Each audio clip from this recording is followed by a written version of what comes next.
9, 8, 7, 6, 5, 4, 3, 2, 1, 0. Women's Wrestling Talk, the #1 women's wrestling network on the planet.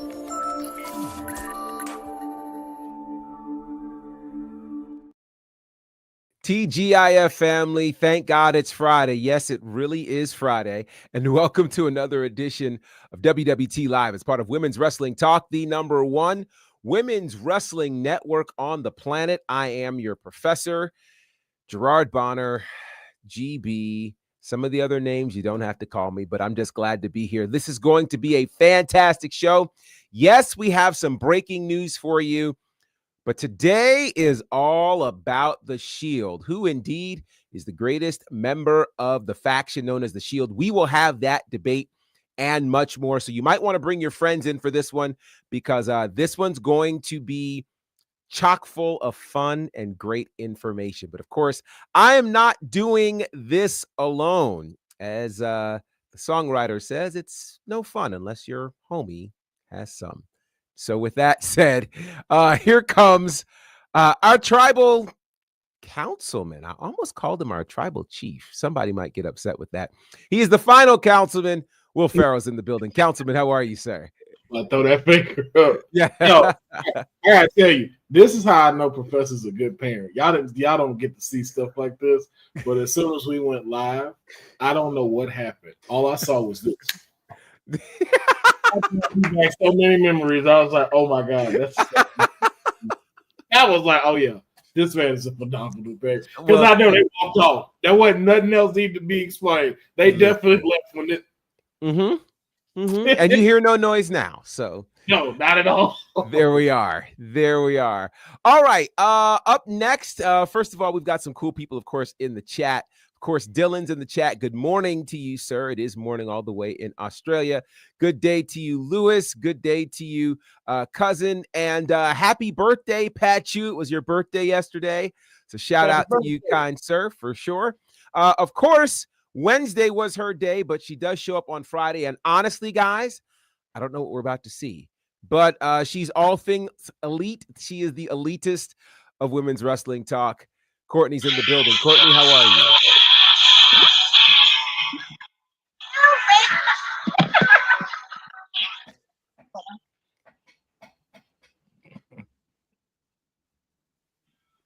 I just had to play Moxley's theme for this.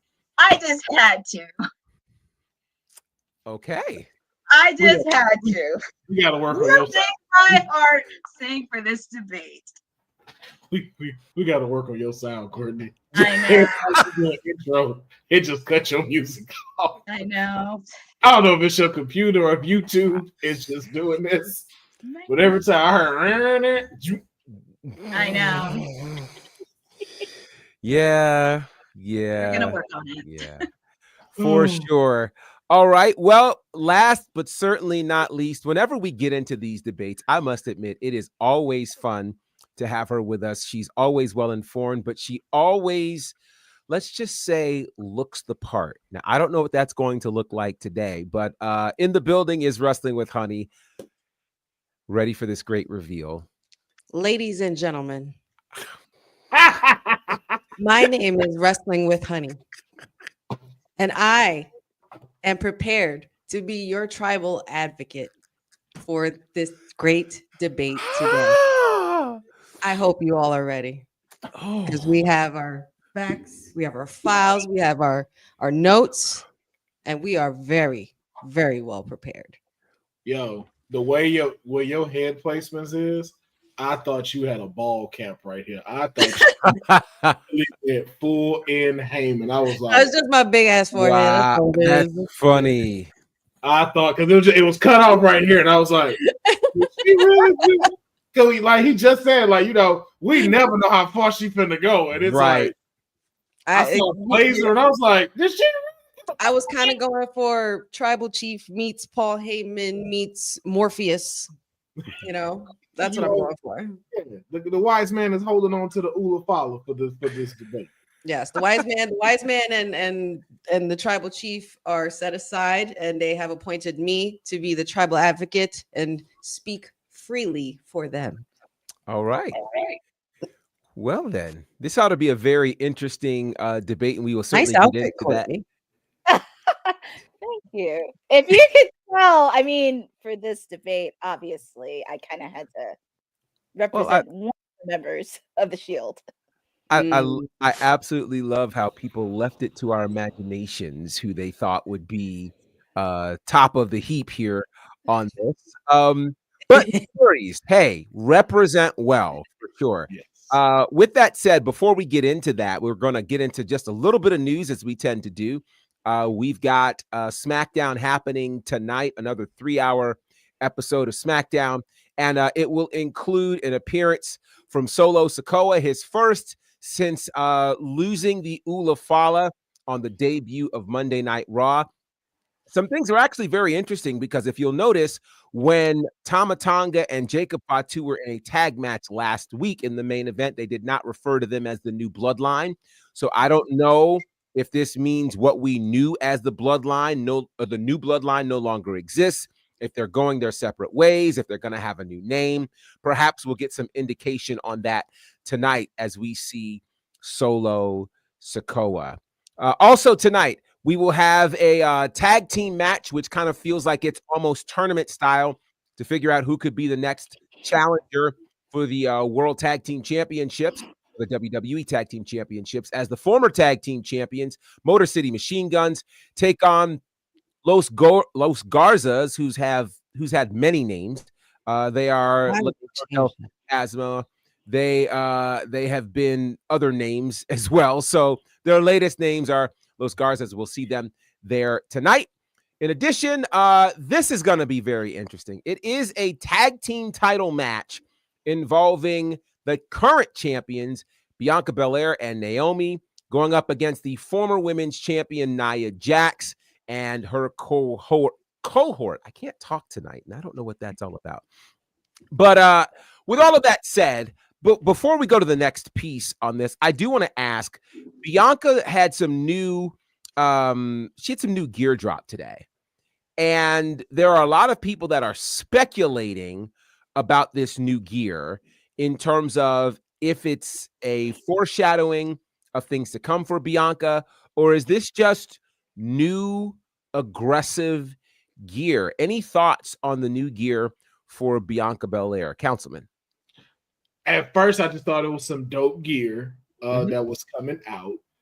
So I tried to not look too much into it. I just think it looks great. But I did just see something that I feel like, you know what? Y'all may be right. I just saw Jade Cargill post a highlight reel of herself, and the caption was 1 of 1. So I don't know if we get to see Jade Cargill tonight, or if this is something to where we get to see the big three start to go their own separate ways. I think y'all might be on to something with that and the merch. So, Courtney, do you think that the merch is indeed an indicator or foreshadowing of things to come, or is it just new merch? When I saw it, I was very excited, like, oh, Bianca has new merch. But then when you think about it, the plot kind of thickens. Because after last week's match, there was a little bit of friction. And as Councilman pointed out, with Jade's post, 1 of 1. So this is going to be interesting, as Honey would say, stirring the pot between Bianca and Jade. So this is going to be very interesting on SmackDown. Because is she going to be coming tonight? Is she going to be coming in a future episode of SmackDown? And also tend to forget, will we see the Meta Girls make an appearance on SmackDown tonight as well, since they are number 1 contenders for the tag team titles. So there's a lot of avenues that could go with this storyline. So, Honey, let me pose this particular question to you, since there's so much talk about Bianca, Jade, Naomi. Was the real Easter egg the picture posted with the Meta Girls and Charlotte, as opposed to this gear of Bianca? What could we be? Are we reading the wrong thing at this point? I honestly I'll put it this way. I don't know if what we're reading is the right or the wrong thing, but I think that WWE is rolling it out that way to play a little mind games with us, just to keep us on our toes and trying to figure out this crazy mystery that we still have not solved in a couple of months. I think this is definitely something to be on the lookout for. I mean, the Charlotte picture with the Meta Girls says a lot. When you have a picture worth 1,000 words, and we obviously know that from the experience we had with one picture with the big three. So funny how that works. I'm still going to stand by that we need to watch out for the outside alliances. There is a bigger threat to the big three than just themselves. And I truly believe that that's Charlotte Flair. Well, we will certainly be looking out for this, and I wonder if tonight will give us any more clues. Again, SmackDown going down tonight, 8 p.m. Eastern on the USA Network. All right. In addition, we've got a title match tonight. The first title defense for Tiffany Stratton as she takes on Bayley, defending the WWE Women's Championship that she just won a couple of weeks ago after cashing in against Nia Jax. So this should be quite the match for sure. Does Tiffany retain, or do we get a new champion? What do you think, Courtney? Tiffany's keeping the title. And also, we may see an appearance from Miss Roxy after that encounter on NXT from Tuesday. So I would not be shocked to see Roxanne, but Tiffany is going to retain. And also seeing the curve between Roxanne and Bayley. Honey, what do you think? Who's walking out of here tonight as the women's champion? I would have to agree with Miss Courtney here, because there's no way that we went through all of this work building Tiffy time and we're just going to let it drop now. There's no way. She has picked up the ball and she is going to be rolling with that for quite some time. And this is going to be her first successful title defense against a horsewoman. So speaking of that, Councilman, here's the question. Bayley has been involved in a number of recent high-profile situations, of course, being involved in the U.S. Championship tournament, losing there, and the like. Can she afford a loss for the women's title? Oh, yeah. I don't think Bayley's stock has really dropped even since she's lost the title. I think if anything too, I don't want this to sound bad, but I feel like her and now Becky are at that level of putting people under their wing and showing like who's this next step. And I think even being in these high profiles and allowing folks that normally don't get that shot to her to help them elevate the stuff, like we saw with Roxanne, like we've even seen with hinting at Monday Night Raw. I don't think this loss hurts her. I just think it continues to raise all tides in the ship. Okay. Well, we will see again tonight, 8 p.m. Eastern, 7 p.m. Central. SmackDown on USA. You do not want to miss that. All right. Yes. Honey is okay. Sorry. I just want to also let the people know, no watch along tonight. I don't want to, didn't want to get anybody misled for the evening. The Pachu birthday festivities are still in effect for the weekend. So enjoy your time watching SmackDown at home, everyone. You take care of that birthday man. That's all I'm gonna say about that. It's gonna be there an hour and a half, so we gotta listen. We gotta move. All right. So quickly, there was a big announcement made yesterday, and it's really a groundbreaking announcement if you think about this. WWE and TNA released a joint announcement that they now will be embarking upon a multi-year partnership that will involve TNA and NXT superstars involved in each other's shows, involved in cross-promotional matches and the like.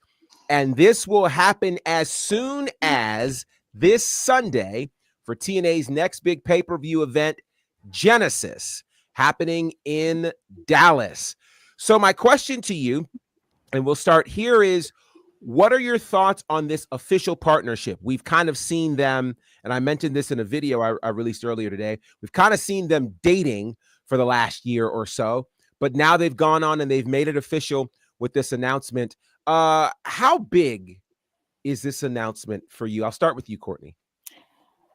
If you would have told me this back in 05, 04, and 06, I would probably be laughing in your face, because this is something I would have never expected, a partnership between WWE, but most specifically NXT and TNA in partnership, because this is really groundbreaking. And also TNA has a special place in my heart since I watched it from 2003 to 2006 at its peak.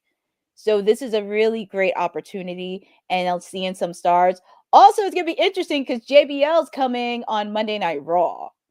So this is really going to be intriguing to see. And also with the situation between him and Nick Nemeth. And also, I'm just waiting for a particular tag team from TNA just to come home to NXT. I'm just waiting. Interesting. Now, we're not here to debate the accuracy of whether or not 2003 to 2006 was the peak for TNA. It's a whole nother discussion for another day, because the women's evolution started in 2008. But that's another discussion for another day.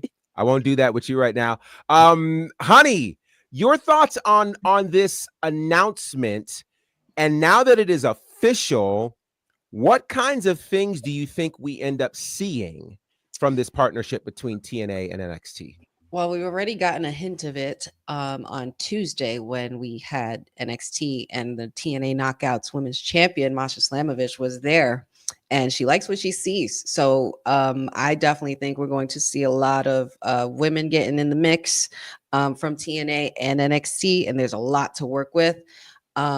Maybe even Nick Nemeth. I mean, I would love that. I for an appearance on NXT somehow, or I'm not sure against who, because I don't know if you're beating Oba, but Moose and Oba finally, maybe something that we've kind of like been fantasy booking for the last year. I think that's something that would be very, very exciting, especially considering Oba's pretty much ran through the whole roster now, like up to this point. So it's like, what's left?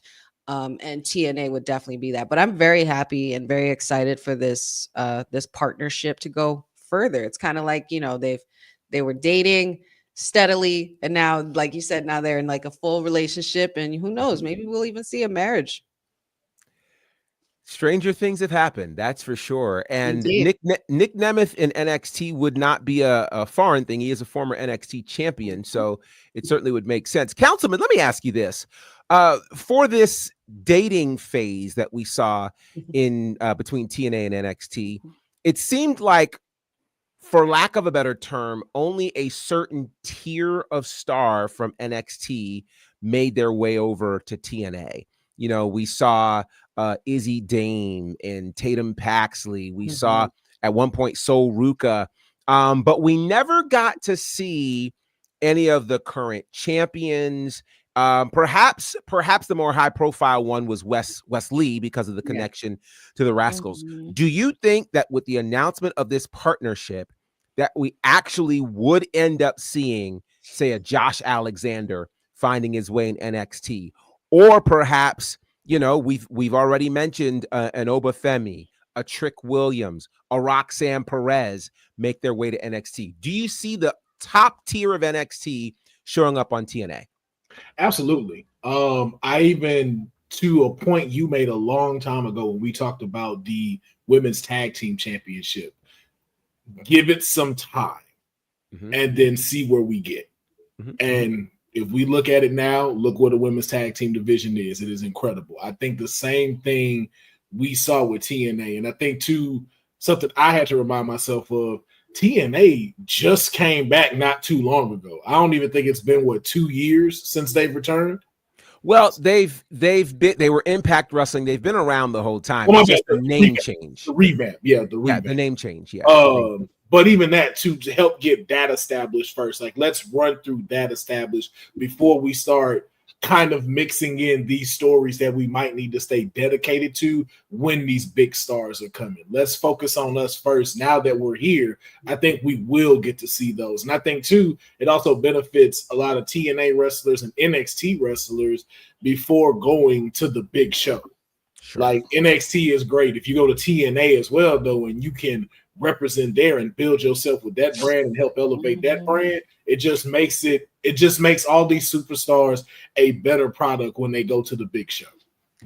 I'll also say, and by the way, there are a number of great matches potentially that the team or the chat is mentioning. Jeffrey's mentioning Hardy's versus Frax. Sign me up. I'm here for that. Mentioned Josh Alexander and Trick Williams. That would actually smack, I think. Yeah. I think that would really smack. Let's see. Christopher says Cora Jade and Roxanne Perez go to NXT. Tasha Steelz versus Roxanne Perez. I'm going to let the cat out of the bag and tell you, I just dropped a video earlier today with some potential matches. And I'll just tell you, go there to check out what I suggested for Tasha Steelz. I think you guys will go crazy on that one. Let's see. If Roxanne goes, it's for Roxanne and Cora to go after the Knockouts Tag Team Championship. The Knockouts Tag Division needs help. I would also say to that, though, Bosa, that the Knockouts Women's World Championship is rather prestigious. And so I think Roxanne going after that would be something that makes sense, because in terms of longevity, the TNA Knockouts division has always been either number 1 or number 2 in terms of women's divisions in pro wrestling. So I think there certainly could be an opportunity for that. Savannah Evans versus Zarya. I like that. I like that. Ooh, I like this. Ooh, One, like Eric. that's Julia and Xia Li. I like that. That's a Yeah. good one. Eric, that's a very good one. Tasha versus Lola. I Ooh. like that. And the mayor is floating around, but I don't see him, so I'm kind of waiting till he gets back in screen before we bring him on, because I just hate to bring an empty screen. We saw 2 people dressed up, so that maybe. Oh, maybe. Oh, Let's see. Well, we'll see if he ever shows back up. Let's see. Great episode 2 of Ashe. Thank you so much, Special Little Nobodies. It was great seeing you in the chat as well. If you guys did not see episode 2 of Ashe Wrestling TV, go back and watch it. Trust me, Ashe Wrestling TV is cinema. Like that's no cap. It is really quite special. So check it out. Let's see. Another mention for Tasha Steelz versus Lola Vice. And wait, someone said, y'all trying to watch the Hardys wrestle in 2025? The Hardys are just a novelty act now. Have you not seen that they're the TNA tag team champions, Eddie? But okay. And they didn't just slap that on them because of the Nope. No, they're killing it. So and still one of the most influential tag teams to this day. still. Is Pentagon Jr. showing up tonight on SmackDown? A, it's Pentagon. B, he signed to Raw. Let's see. Hopefully TNA benefits from this partnership. I remember the partnership they had with Fake TK. Oh boy, that was a disaster. Well, Boza, they benefited from dating. The dating phase from June through the rest of 2024 saw TNA post some of its best numbers ever. So they're benefiting tremendously from this. But to that particular point, I think it's a major statement that they have entered into this partnership with WWE. It says an awful lot compared to the partnership that existed initially with AEW. Clearly, there's more for TNA to be able to gain from this partnership than the AEW one. And I think WWE would handle them well. All right. Let's see. I had one more. Oh, no, that was the thing I was going to mention. Let's get ready to get into this Shield debate. Oh, and the mayor's ready. The mayor's ready? Okay. All right. Well, let me go ahead and introduce here. I don't, again, as we've seen for half of this panel, we don't know what's going to happen when they come on screen, but we do know that when debates happen, this is another favorite of mine. He always comes with facts, figures, and reasonable perspective. And I have great, great respect for that. The mayor is with us. Mayor said.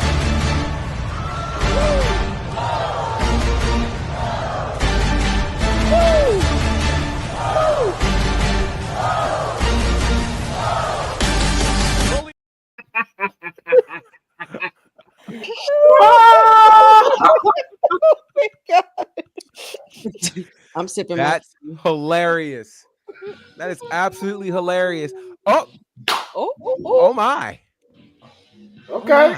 I hear Shield music. Oh man. PTSD. Wow. Oh my Lord. Oh, Wow. Here I am. He's here. Wow. Okay. Okay. Okay. So Great day. nice of you to join us this It's a great day. evening. So nice of you to join us. I see a love Ula this. Fala, but we talking about the Shield today. I love this. I love this. So we're about to get into this long-awaited debate. We have been waiting to have the conversation to discuss who is the greatest Shield member. Now, for those of you who remember the last time we had a massive debate like this, it was to determine who was the greatest of the 4 horsewomen. That was a very fun debate. Go back and check that out in our archives. But today it is all about determining who is the greatest member of the Shield. Of course, we have Roman Reigns. We've got Seth Rollins and Dean Ambrose, now known as Jon Moxley. I think this is going to be quite the conversation. We're going to turn it over to the councilman, who is going to kind of share how we will engage in said discussions, and he'll lead us from here. Thank you, Professor. So yes, the Shield debate, we have a new format that we're going to go, and it's going by a point system. So this is going to determine who, after all the overall points have been given in these particular categories, will determine the ranking of each Shield member. And today, those categories are going to be the in-ring ability of these members, mic skills / charisma, championships and achievements, character evolution, and then legacy and impact. Now, you will rate each of these categories after you've given your reasoning for it in each person on a scale of 1 to 10. We're going to tally all of that up in each category, and whoever has the most points will be determined of who goes in first, second, and third. So, I think the best one for us to start off with is going with in-ring ability. Side note, is someone keeping track of the time? Because I want to make sure we don't go off the rails in terms of how long the discussions go for each person. So that was the question I was going to ask you, Professor. As far as giving out your reasoning, do we go 1 minute or 2 minutes? We've got 1, 2, 3, 4, 5, 6 categories, you said? 5. Oh, 5. Okay. Yeah. I'm looking at 6 from 1, 2, 3, 4. Oh, no. I'm sorry. I counted wrong. Okay. All right. We've got 5, and we've got 5 people. Oh, if everybody has 2 minutes, then everybody has 10 minutes, which means 50 minutes. Okay, a 2 minute max.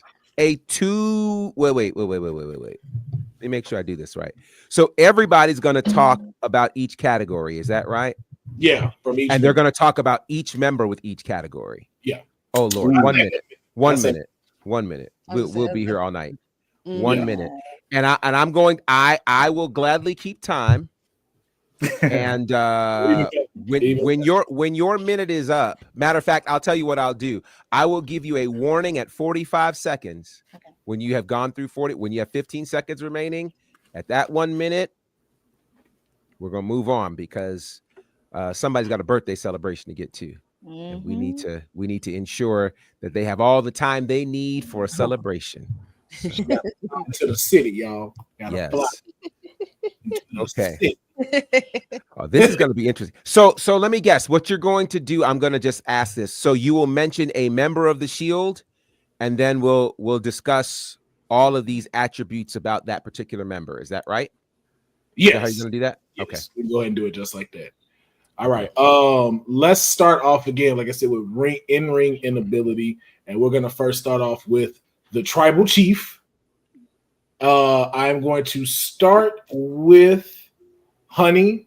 I want you to give us, on a scale of 1 to 10, what is Roman Reigns in-ring ability? I don't even know what happened there. Did you guys hear that? That was weird. Yeah, I heard that too. I don't Do I sound okay? Can you guys hear me? Yeah. Okay, Yes. cool. Are you ready? I think I'm ready. And And the clock starts now. In-ring ability for Roman Reigns, as far as the number goes. Give me number 8. Right. And why 8 out of 10? Because all right. 8 because I guess I went high because of the impact and for something memorable, something that the crowd catches on with, with the ooh-ah scream and the Superman punch and the spear is just something that he does really, really well. He executes it really well. I know he's 15 seconds. He's much more of a powerhouse kind of guy.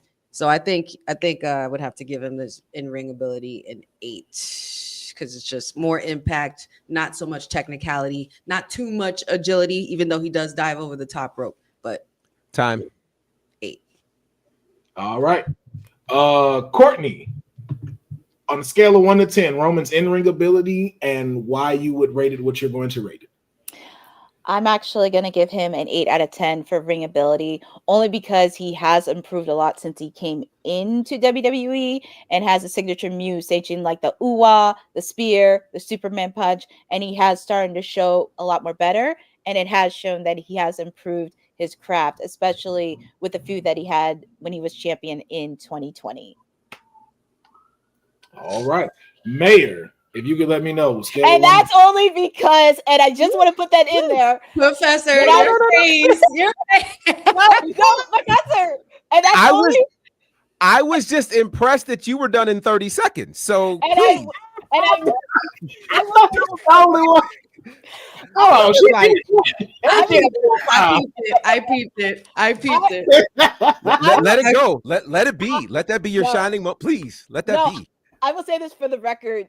Doing pageantry so much, especially in a time clock, it was practice. Right. I'm for it. Yes, I'm for it. All right. Mayor, you are up. Scale of 1 to 10. Please rate Roman Reigns' in-ring ability and why. 6. And the reason I say this is because I feel like when you talk about in-ring ability, we're talking about evolution over time, and which is not much. I think sometimes you can be prisoners of how big and monumental a moment is that makes a move look differently. I think about in the NBA in terms of this, like, what are you adding to your bag? What are you adding to your game year after year? With Roman, we haven't seen that. We've seen it get on a bigger stage, but this reminds me of I'm old enough to remember the 5 Moves of Doom and how that used to be heavily criticized. And like, how come Roman doesn't get that same flack for that? Power style, yes. Executing what you do good, yes. But when I think of in-ring ability, I think about making yourself amiable to all styles of wrestling. Can you adapt with all styles? And that's not something I see with Roman. Not a slight. I just say it would be a 6 when you talk about specifically in-ring ability. All right. And then, of course, we can't do this without the professor's input in this. So, Professor, on a scale of 1 to 10, how do you rate Roman's in-ring ability? I'm going with a 7. And I'm going with a 7 on this because, again, much to Ced's point, you've got your basic moves that he's doing. There's not a lot of innovation that we've seen from Roman Reigns over the years. We'll get to some of the others in a little bit, but Roman Reigns, he's still doing the spear. That's what he did when he was in the Shield. He's still doing it now. He's still doing the Superman punch. There has not been much in the evolution of his in-ring ability. He has used more psychology over time during the pandemic era. But in terms of in-ring, yeah, I'd have to give him a 7. All right. And for myself as well, I'm going to give a 7 for that. I think his psychology is definitely good. I think he's done better at telling a story inside of the ring. But as we said, we haven't seen too much evolution in his move set. Just like a few things have changed and everything. But yeah, I'd have to give him a 7 as far as his in-ring ability. Okay. All right. And now we're going to stick with the tribal chief. We're now moving on to mic skills and charisma. Mic skills and charisma. And Mayor, I'm going to start with you first. On a scale of 1 to 10, in Roman Reigns' entire career, where would you rate his mic skills and charisma on the scale of 1 to 10? Whew, that's tough. The key word to hang out in there is entire career, because it used to be real bad. You can make a case that it was like a 5, but these past several years, this is the place he's grown the most. So for that alone, I'll give him an 8. Not exactly Dwayne Johnson, not exactly Chris Jericho and those likes, but growing enough in that platform to where you're comfortable on the mic with whatever you say, and we hang on to every word and we believe in it. That, I would say, is the biggest part of Roman's game that has carried his career the past 5 to 7 years, is being comfortable on the mic, being convicted with his words. So I'll say 8. All right. Courtney, scale of 1 to 10. Roman Reigns' mic skills and charisma. I'm actually going to give him a 7.5 with Roman, because going back to Mayor's point, I remember when he first came on, especially as a face, it was not that great. The mic skills weren't there. The charisma wasn't there. But ever since with Paul Heyman, and for some odd reason, you saw the whole shifting with his mic skills, with his charisma, and everything felt organically. It didn't feel like it was forced as before he joined with Paul Heyman. So he really has shown improvement in ability when it comes to mic, charisma, and just feeling more comfortable on the mic. So I give him a 7.5 out of 10. All right. Professor, your rate 1 to 10 mic skills and charisma. So before I give this number, I just want to remind people that if I'm going to make a measurement of anyone based on how they started, no one would ever be a 10. The Rock, go back to Rocky Maivia and his promos. There's a reason they were chanting "Die Rocky Die." Okay, very few people come out the gate swinging, and I'll go so far as to say this: it's not always about how you start; it's about how you finish. And there's no question, ever since we entered this new decade, Roman Reigns has completely changed the game in terms of mic skill and charisma. I mean, what he did during the pandemic, 15 seconds, Gerard, what he's done during the pandemic, and how he has evolved from there in terms of his mic skills, he's a 10. All right. All right. Honey, the tribal advocate, scale of 1 to 10. Your tribal chief's mic skills / charisma. I would have to agree with Professor that it is a 10, and I would give him a 10 fully because I would say he's the most improved in the mic skills, being that, it, like he said, it's not how you start, it's how you finish. The reason, if it wasn't for such a bad start, he would never be as good as he is now. And if it wasn't for, the trials and tribulations of all the years that he had put in, being a workhorse himself as well, most improved on the mic for sure. It was something we looked forward to pretty much every Friday when he was champion, when he would show up and completely brag about his title reign and everything like that. And of course, when he was involved with Paul Heyman, it just got better from there. 15 seconds. So Roman Reigns, my tribal chief, 10. Yeah, I'm going with 10, and I'm going to use my time to show this as well. Can't no man knock me out. I'm tired of being humble. I'm tired of letting people think they got a chance. The tribal chief is head and shoulders above everybody. This is my show. This is my camera. I run it all. God, I get goosebumps still. I've never heard Seth or Dean Ambrose or John Moxley do that. Nope. Before.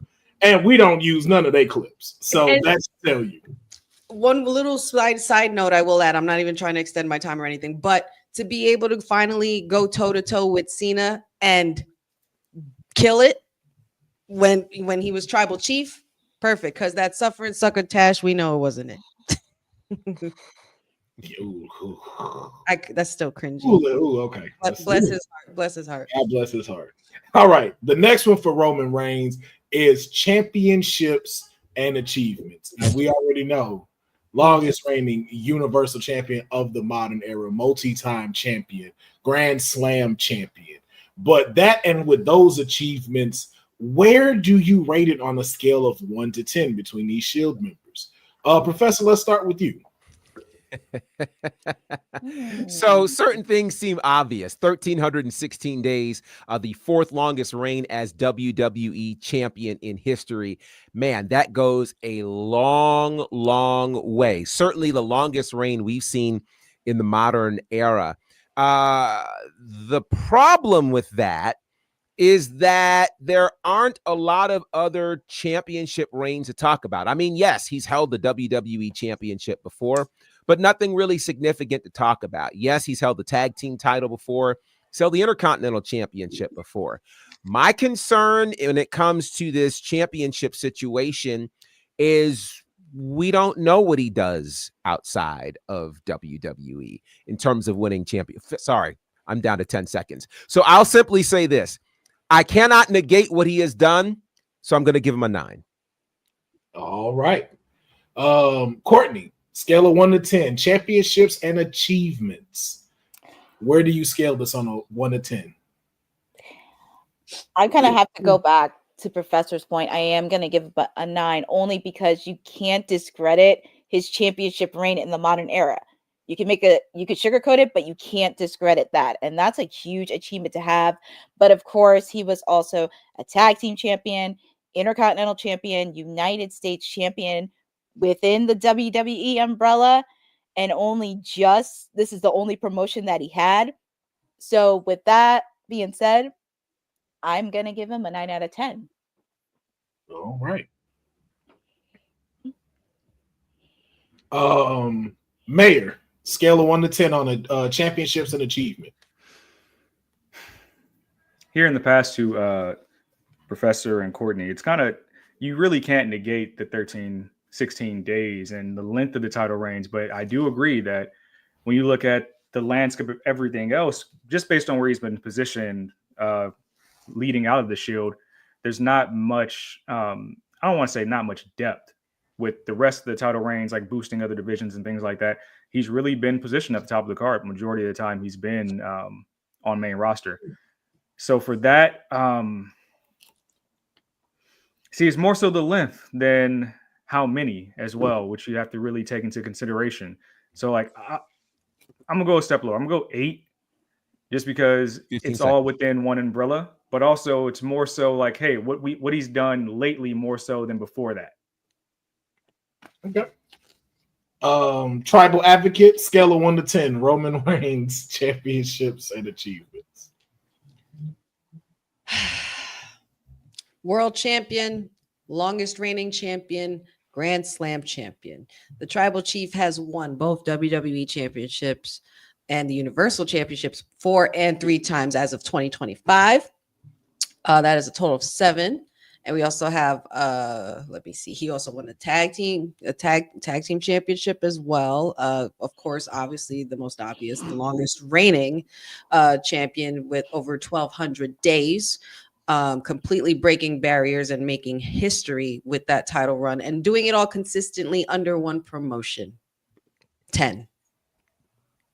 Okay. I feel like that was some changes slightly, but okay. We go right 10. I also am going to give the Tribal Chief a 10 out of 10 because I know we all focused on championships, but I am more focused on achievements. Royal Rumble winner. I think he's one of the only people, and again, you could correct me if I'm wrong, but one of the only people that actually defended his title in a Royal Rumble. His title was on the line. And succeeded. And no, he did not. No, he did. No, he did not. Triple H got it. Corrected. No, he didn't. Triple H got it. But also too, all of the WrestleManias that he's headlined, being in that upper echelon of beating the Undertaker at WrestleMania. So many ticket gates that he's broken, carrying the 15 seconds. The pandemic era as well, and the fact of, like you said, from a championship standpoint, he's won every single title. There's no other title that he could currently needs to win in WWE. So I give him a 10 out of 10 as far as championships and achievements. Time. Well done. All right. And with that, though, we are also going to go into Roman Reigns' character evolution from, I'm going to say the big dog, because I don't know what they called him before he became the big dog. Powerhouse. The powerhouse. Thank you. From the powerhouse to the tribal Day chief. one.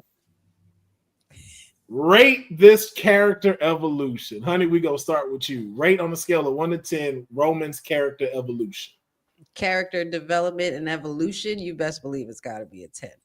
I would have to say it's a 10. I would say it's one of the most improved character evolutions throughout time in WWE's history, especially going from Chance with the FU Roman, not letting him speak. It was basically the Dom Mysterio heat times 10. Also won the hearts of many when he decided to be vulnerable and show us his side as Joe. You know, we didn't get just Tribal Chief, we didn't get just Big Dog, we didn't get just Shield Roman Reigns. We also got a bit of Joe when he also revealed that he was battling leukemia, and he's been battling for 11 years, and carried the pandemic era in a time where everything was 15 unsure seconds. And then also transforming into what you see here on the right as the Tribal Chief, aligning himself with the likes of Paul Heyman, 5 seconds. building his bloodline with his family, and look at where it is now. It's a 10. Time. All right. Mayor, scale of 1 to 10, character evolution, Roman Reigns. This is tough because I want to go 10, but I want to like qualify why I'm going to say what I want to say. He was the golden guy out of the Shield. He's the one that was always ordained to be the next up. And it took him going away and going through the pandemic and things like that to come back. And I also note that my client, Mercedes Moné, and the fourth best horsewoman, Bailey, carried the pandemic, not Roman Reigns. But that's neither here or there. But I'm going to give this a 9 because it's not lost on me that this transformation was a desperation attempt. This transformation also needed to happen. It needed to happen.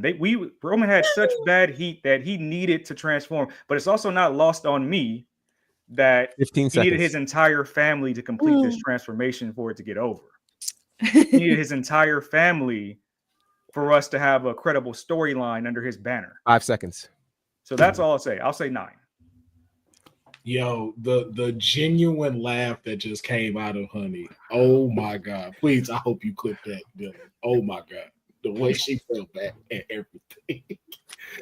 Courtney, scale of 1 to 10, Roman Reigns character evolution. He has come a long way because I can say this being at SummerSlam when he faced off against Brock Lesnar, they were booing him out the building. And I kid you not, it was legit. And seeing him come from here to Tribal Chief, it is very incredible to see that development. And as I mentioned, Paul Heyman took him under his wing, helped him really get comfortable with his charisma, being on the mic, and just really owning the Tribal Chief. And I'm going to give him a 10 out of 10 for development. All right. Professor, on a scale of 1 to 10, the Tribal Chief's character evolution. Character evolution, the whole idea of evolution is literally going from one place to another and becoming unrecognizable. It's what the caterpillar does when it becomes the butterfly. You don't even remember that it was a caterpillar. And I think it's important that when we talk about Roman Reigns, while he might have been anointed to be the guy, he wasn't the guy. And he did not become the guy with the assistance of The Rock. He didn't become the guy because he won a Royal Rumble. He became the guy when he went away during the pandemic and came back and decided to be who he was. The overarching evolution of that is something that is simply undeniable. 15 seconds, Gerard. So because of that, and because he went from being the guy we wanted to boo to being the guy we couldn't live without, it's the perfect evolution. That's why the Tribal Chief gets a 10. All right. I gotta go 10 as well. Just for the simple fact of, like you said, to Bonner's point, he went from and taken away from the guy who had to finish his story with Roman. He went from undesirable to undeniable, and that's what it is. Polarizing figure, icon, whatever it is, all the things we've given the rest of these people that we continue to talk about all the time, like a John Cena, like a Shawn Michaels. Roman Reigns has etched himself in there based off of this character evolution. that he's done. And it is a epic story. If you broke this into seasons 1 to now, it's something I'd have told you. I'd have watched all these seasons. We got a pretty good run with him. So I have to give him a 10 out of 10 with that for the Tribal Chief. And our last one is Legacy and Impact. Oh, please. Oh, Rate his legacy and impact Please. on a scale of 1 to 10. Why is this even a debate? Well, I'm going to start with Mayor first on this one. Legacy and impact. What do you rate on a scale of 1 to 10 his legacy and impact? I need a qualifier. So are we saying that we can't tell the story of pro wrestling without Roman Reigns? I think it's your call to determine what that looks like. Okay, so if we're going from that standpoint, like we can't tell the story without the Roman Reigns era. Listen, the show continued when Roman Reigns was gone. That's because of the machine that's the WWE. So I'm not going to go that far, but I will say that this storyline, I've already qualified that he needed the rest of his family for this to be credible. It wasn't just him. It was a collective. So I'm not going to go 10 for that reason, but for the title reigns, becoming the longest reigning champion in modern era, and I think they really wanted him to pass Hogan. Nobody's going to pass San Martino because it's just not realistic in today's era of wrestling. 15 seconds. I will go 9 because just that alone, when I look at the money and all the gates that he's had, all the WrestleMania main events that he's had, how much money the WWE is pulling in, you have to tell that story with Roman. Time. All right. Courtney, on a scale of 1 to 10, what do you rate the Tribal Chief's legacy and impact? If we take a look back on his legacy and everything he's done from his debut up until now, and also it's very crucial because during that 2020 pandemic, and yes, he stepped away for a bit, but when he came back and was champion and also taking it to the next level when everything was normal, and also with the fact he was on ESPN and breaking into mainstream media, that is also a big win as well. So that's something that you can't consider some of the appearances like on ESPN and other related national media. So for me, I'm actually going to give him a 9.5 when it comes to legacy and impact. This is why we did the Tribal Chief first. So because I knew Honey was going to be like this. This is why I went first with him. So we can get this out. Professor, what do you rate his legacy and impact on a scale of 1 to 10? Legacy and impact. So consider this. The last 5 years have been some of the most pivotal in the history of WWE. They've brought their largest gate. They've had record attendance, record merch, record numbers. They sold the company and they're $1 billion company. And with all of that, let me just ask you this. If you had a football team that went to the Super Bowl 9 times, you probably call them the greatest of all time. If you had a basketball team who went to the championships 9 times, you have a baseball team that wins the World Series 9 times, you're going to call them the greatest. 15 seconds, Gerard. So with that said, Roman Reigns, 9 WrestleManias, all of these titles, and in terms of the family, gave us the greatest storyline and the longest running storyline we've seen in years. He's a 10. Jeffrey, you in timeout. You are in timeout. You are in timeout. I need you to go to timeout and think about what you have done. Okay, that's all I'm gonna say. For myself, because I'm gonna save Honey for last. This is the last one for Roman Reigns. I'm gonna also give it a 10, just because of the fact for myself, it is all about how you leave something after you came here. And even though the record-breaking championship run, I'm more focused on even what Mayor said. Yes, his family had to. He couldn't have done it without his family, but also too, look what he did for his family. Main Event Jey Uso is fighting for a world title at Saturday Night Main Event on NBC. If this was 10 years ago, you would have never said that out loud live on television. The only person to ever give Cesaro a championship opportunity after being there for years reigniting the fire in Kevin Owens. This 15 man has been seconds. able to put a lot of folks that would have stuck in the back of catering for a little bit longer. He decided to give them a shot, and now they are our top superstars right now. So 5 seconds. the legacy has to be a 10 out of 10 and the impact. Now, Time. the tribal advocate. I don't know why you keep looking away. What do you rate this on the scale of 1 to 10? I think we all know exactly what I rate this. And this is also, to be fair, Roman Reigns didn't come in counting on his name to make an impact. It took Roman time to grow into who he truly was. And this is what he was meant to be.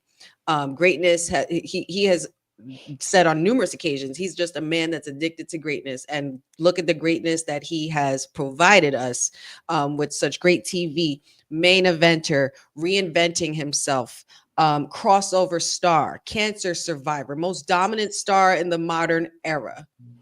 Classic matches, classic moments, unforgettable moments. John Cena putting over the 15 likes, seconds. building up and putting over the likes of the twins, the Usos, Sami Zayn, building more characters out, and also helping Paul 5 Heyman seconds. reinvent his legacy as well. So Roman Reigns has never had to rely on his name. Time. But he's still the GOAT. 10. All right. Ooh. I'm going to hold the totals until we reach the end of the debate. But we have gone through the tribal chief, and now it is time to move to the next Shield member. He has been known as an architect. He has been known as a messiah. He is known to have been burning it down. The guy has had many monikers, but we all know him as of currently as Seth freaking Rollins. And now I want to start, of course, back to the top of the category, and I want to go with in-ring ability. And this is going to get very interesting. Courtney, let's start with you. On a scale of 1 to 10, Seth Rollins' in-ring ability. When we talk about in-ring ability with Seth, he's actually able to develop different styles of wrestling. As with Roman, it's a few things, but with Seth, he's very versatile. He could do submissions, groundwork, a little bit of high flying in between, and really can work with different styles of wrestlers in that caliber. So for me, Seth really has shown and really could put that ability in. So I'm going to give him a 9 out of 10 for in-ring. All right. Professor, on a scale of 1 to 10, Seth Rollins' in-ring ability. I think it's safe to say that of these three, Seth Rollins is the workhorse in ring. He is the guy who is going to wow you and dazzle you with he can battle anybody in almost any style. If you want to fly high, he can do that. If you want to do power, he can do that. It's not a surprise that he has his own wrestling school, because if you're going to build a pro wrestler, you probably want to build him in ring to be much like Seth freaking Rollins. You put him in the ring against a broom, it's going to be a great match. There is not a bad match that you can go back to and see Seth Rollins on the other end. So for that reason, I give him a 10 with 15 seconds remaining. All right. I'm very quick with mine. 10, just for what y'all said. Overall ring ability, being able to just create moves on the fly. And, you know, this could also be another debate, but give me a bad Seth Rollins match, and I doubt you can really find one. So I would definitely say 10 out of 10 for Seth Rollins. Mayor, scale of 1 to 10, Seth Rollins' in-ring ability. I'm not going to be petty because I was going to give you a bad Seth Rollins match, but out of the three people here, this is the only one deserving of a 10. It's the only one deserving of a 10. This is the only person that has the versatility to work any style. He can work high fly. He can work lucha. He can work power game. There was once upon a time where I thought Seth was a swagger jacker, because I would see him steal somebody's finisher literally every month.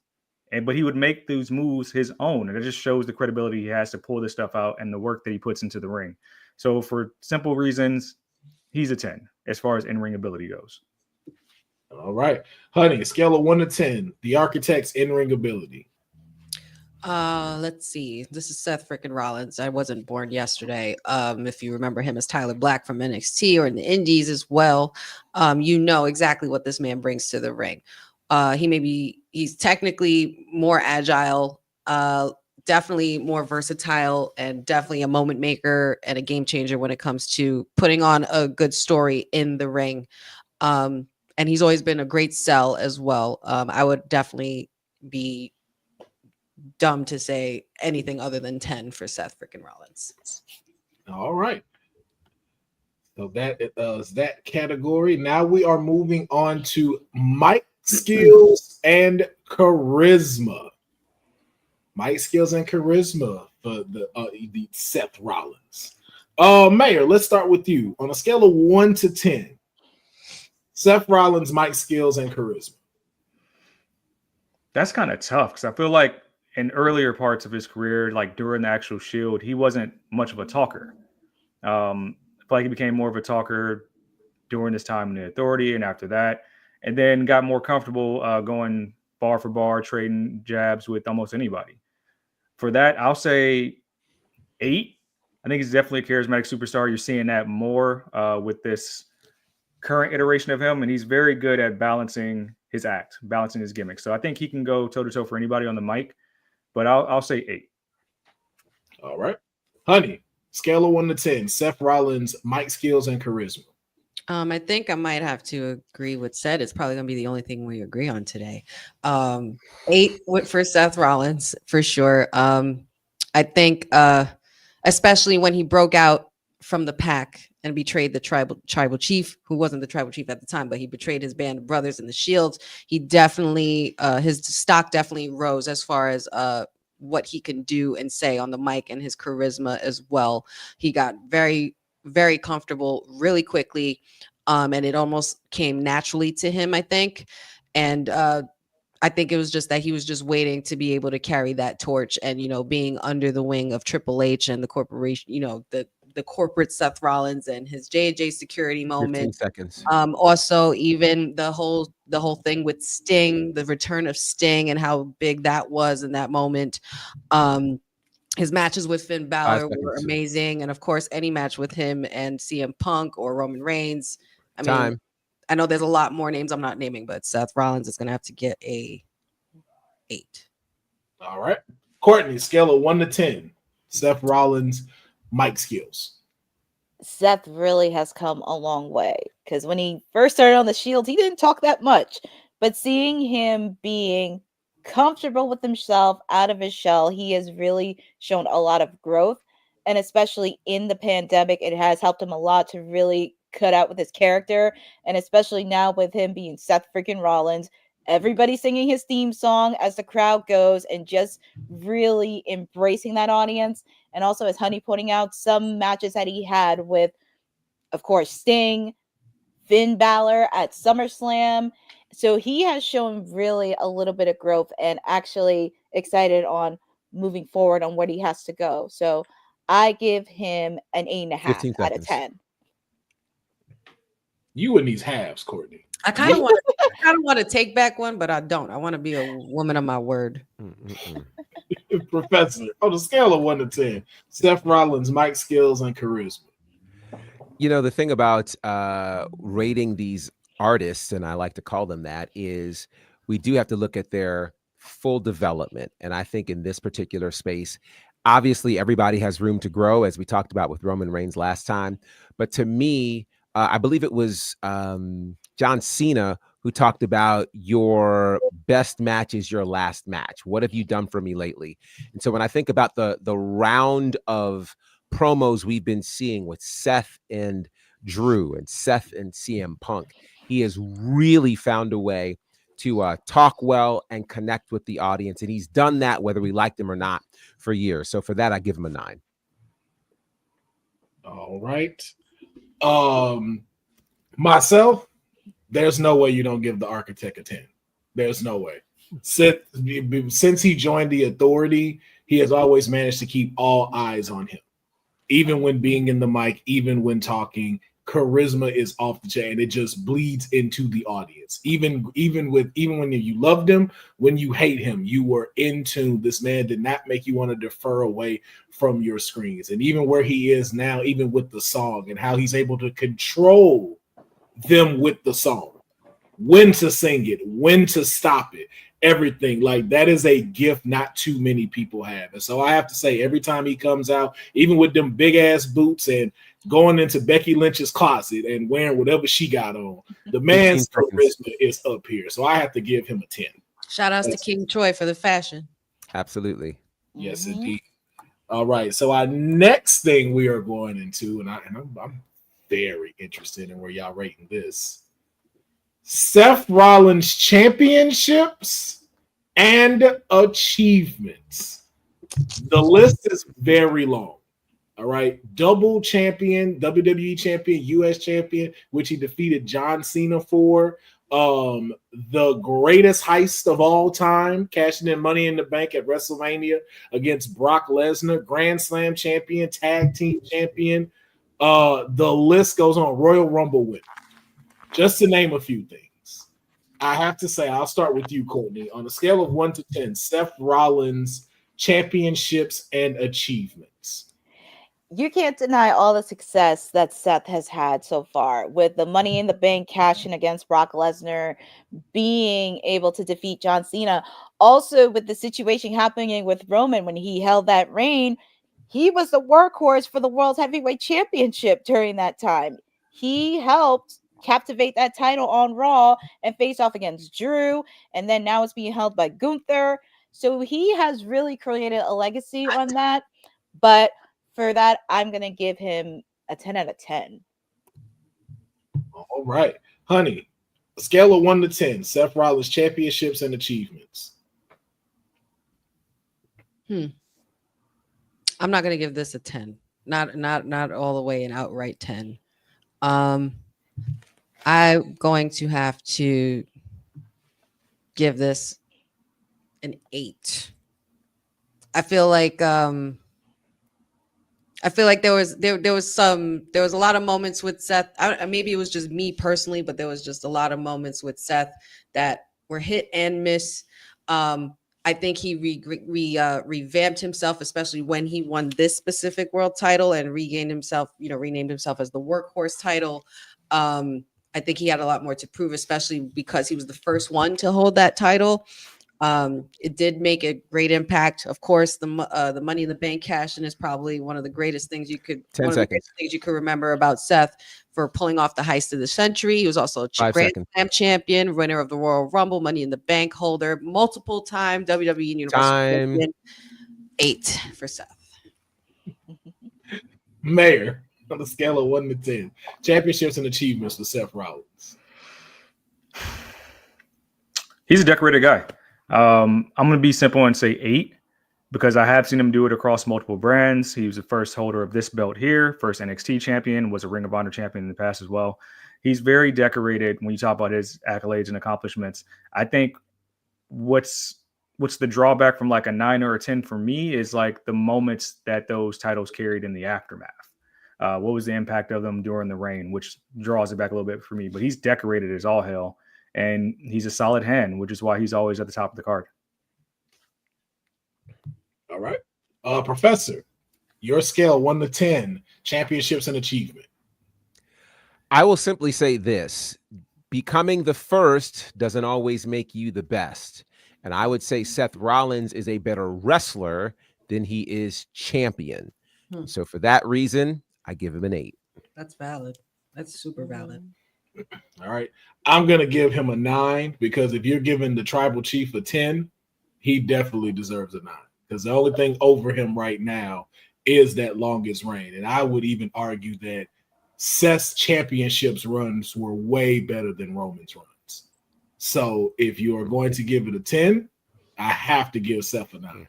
Where is it? The barbershop window. All right, so who was the better Intercontinental champion, Roman or Seth? We're gonna base it on the Intercontinental title. Oh boy, I'm just like, no, But that's a drawback for Roman, though, that he doesn't elevate other other but spots on the card. I think, and we're going over time, but I think Roman's situation, his championship reign was so significant and so massive.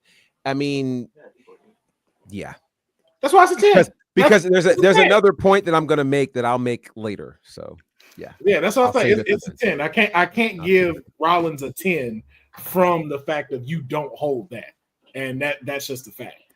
But there is someone that you can't talk about with that when we come up, and I'm curious if it will be brought up. But our next thing is character evolution. From looking like someone hit him upside the head with a bottle of peroxide to Seth freaking Rollins. How do you rate this character evolution on a scale of 1 to 10? Professor, let's start with you. All right. So evolution, I mean, it's very, very clear he has evolved and evolved well. He's had a lot of different, we've talked about Chris Jericho over time being the author of reinvention. I think Seth has done a great job of not so much reinventing himself, but really evolving. This is still very much a recognizable Seth Rollins, but he's tapped into different elements of his personality, from, of course, being the architect to being the Monday Night Messiah to this particular space right now. He managed to get us to both love him and hate him significantly. And again, he's one of the most popular wrestlers right now. 15 seconds, Gerard. So because of that, and because the people were singing his song before they were singing Cody's, yeah, it's been pretty significant. I give him a 9. I hope Dion heard that. It's true. Just one more time. What'd you give him out of the scale? I gave him a 9. 9. Okay. Courtney, on a scale of 1 to 10, Seth Rollins' character evolution. Seth really had a very interesting growth in his character because, of course, we've seen him when he was with the Shield. Then he was the architect. Then he was the Monday Night Messiah. Now he's Seth freaking Rollins. So there has shown a lot of growth and also innovation towards the character that he had, on top of some of the title matches that he had, and just seeing him being more comfortable on the mic with his skills and charisma. So for evolution wise, I am going to give him a 9 out of 10. All right. Honey, scale of 1 to 10, Seth Rollins' character evolution. I'm actually going to give Seth character evolution rating number 10. He's actually been one of my favorite wrestlers to watch evolve into what he is today. He's definitely come out of the shell of being, the one that doesn't speak in the Shield, the one that doesn't speak much, to certainly being the one who's the most outspoken out of the group. Monday Night Messiah was a particular favorite time of mine. Loved him as the architect, loved him when he was working with Triple H and had J&J Security, of course, being one of the most hated men on the roster. And we thoroughly enjoy him as the visionary, the revolutionary Seth freaking Rollins. And I think it's just been a great bit of growth that we've seen come from 15 him. seconds. We've talked about him in the lights of, being the next or this generation's Shawn Michaels. So I would say 10 for Seth Rollins. 5 seconds. All right. Mayor, scale of 1 to 10, character evolution. You can make the case that his character evolutions and changes have been more stark than Roman's, like completely different from the one previous. My favorite of his is Monday Night Messiah. I think we've been on the visionary a little bit too long, in my opinion, but I'll go 9 just because he's leaned into it so much that he's allowed this flamboyant personality to show up in his attire, to show up in ring, and show up in his promos. I think for that alone, he's found a version of himself that does have some staying power when you look at it maybe 20 years from now. But when you might even forget that he was the architect. So I'll go 9. And I think he's very good at reinventing himself. So I will say that. I think I'm looking forward to the next iteration that he does come up with and how it latches on with an audience. I bet you it's going to be great. And he reinvents himself this year because he's going a downward spiral. Mm-hmm. Yep. Storyline wise. I too am going to give Seth a 10 just because of the character evolution. Well, let me say the stages. I think there have been more recognizable stages of Seth Rollins out of all three Shield members, from not just the moniker, but the clothing, the background, even just slight changes in the music. Like, I think there's been so much of those changes to where it all still came together and worked, whether you loved them or hate them. And to be able to withstand through all those times, and even to come back from injuries, to be able to do that and still be able to hold the crowd and be at the top of the card, means you're doing something right. So I have to give him a 10 out of 10 as far as character evolution goes. Now, our last one for Seth Rollins is going to be Impact and Legacy. And Mayor, I want to start with you. On a scale of 1 to 10, what is Seth Rollins' impact and legacy? Whew, that's tough, because in this era, you can really make the case at any time that he is arguably the best performer in the world. Now, you can really make that claim. But as far as legacy, it's tough because of the generation he's in. He's always going to be looked at a good player number 2. And when you look at Roman and everything else that Roman's done, we talk about the Gates, things like that. So I will say, damn, that's tough. You know what? I'm going to say 8, just because I want to say that he's a great performer. But when you look at the history of the WWE, like, I can't compare him to Hickenbottom. When you talk about like big moments like that has been curated over 15 time. seconds. So I will say I'll say 8. Yeah, for legacy. All Just because there's been better performers like throughout the years of WWE. 5 seconds. All right. Honey, scale of 1 to 10, legacy and impact, Seth Rollins. I think I'm just gonna keep it short and sweet and simple. 9. Because he's up there. He's definitely up there. He's definitely has a legacy to leave. I think he's one half of a very big legacy that he's going to be leaving, because, you know, of course, Becky Lynch as well. But we're not talking about Becky. We're talking about Seth. But 9 for Seth. There's too many moments that he's had. Great moments too. All right. Professor, scale of 1 to 10, Seth Rollins, legacy and impact. So Seth Rollins has been a tremendous wrestler. However, he has not been the guy that they can put the rocket ship on. They've tried it. He's never been the face of the company. And some could blame Roman Reigns for that. But here's the deal. If you're the face, and you're going to rise no matter who is there. And so I think it's unfortunate that Seth will, claim that he's the macho man to, this Hogan situation. But the truth of it is, if you don't have it, you don't have it. He's 7-6 at WrestleMania. Do you consider the Buffalo Bills a great team because they made it to the Super Bowl but lost 4 times? No, you don't. 15 seconds, Gerard. So, with that said, Seth Rollins gets a whopping 7 because his legacy will always be number 2. Ooh. Okay. Check it out. Courtney? Mm. Courtney, scale of 10, Seth Rollins, legacy and impact. I'm just gonna say this, and I'm not gonna be long on this. Seth has really did a lot in his legacy, not just in the ring, but also outside the ring with his own wrestling school. But also, everybody can make a case for him, especially if Roman's title reign overshadowed him. But he also created memorable moments that will live over time and also inspire the next generation moving forward. But overall, I'm gonna give him an 8 out of 10. All right. I'm going to go with the professor, 7 out of 10. And I'm just going to say it like this because I can't explain it in under 1 minute. I can tell the story of wrestling without Seth Rollins. Boom. There it is. I agree with that too. Like, Agreed. Yeah. I can tell the entire story of wrestling without Seth Rollins. I think basically Dylan hit it on the head right here. Always the bridesmaid, never the bride. Oh. Yep.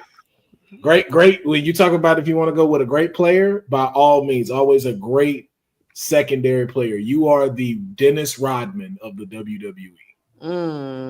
But when we tell the story of the NBA, Dennis Rodman is going to get brought up for other things. No, Scottie Pippen. Definitely Scottie Pippen. Scottie Pippen. Y'all know I don't know wrestling. I don't know other sports that well. I'm sorry. Like Scottie Pippen. So you're saying Roman is Jordan. Time. I mean, I'm just asking. I mean, he's saying Seth is Luigi. We gotta get to the last one. We do gotta get because we're actually doing good. So yes, we are. All right. So the last one we have up is that he's gone by the unhinged. I don't remember that name. I'm just gonna be Lunatic Fringe. Lunatic Fringe. He was formerly known as Dean Ambrose, left a prestigious company, went to go put another one on his back, and transformed into who we know now as Jon Moxley. Now, I want to start with Jon Moxley's in-ring performance. What do you rate Jon Moxley's in-ring performance? Mayor, we're going to start with you. You know what? That's funny. I would say that Jon Moxley's been such a workhorse for the AEW brand, and you can argue he was in WWE as well, just on a different plateau as the previous two Shield members.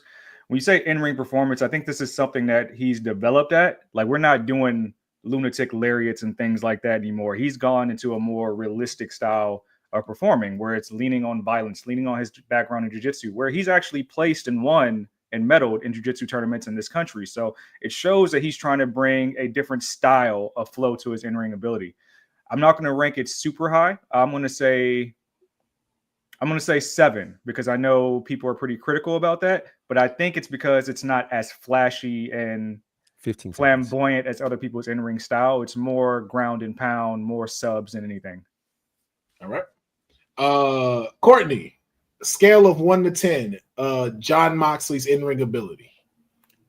I will say, watching him from Dean Ambrose and into Moxley, he has improved wrestling-wise. He has gotten a little bit better, and just seeing the growth and the shift and doing the groundwork, submission, not much so the high flying in between. And like Mayor pointed out, it's not flashy as you would get from a Seth or a Roman standpoint, but he is working the ground game and also supporting the AEW brand since it first started. So for me, I'm going to give him a solid 8 for in-ring ability.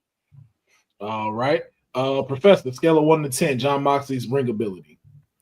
It's so interesting because you really can see a stark contrast between Dean Ambrose and Jon Moxley. And I think a lot of that is what happens when you are confident in who you are and you feel comfortable being who you are.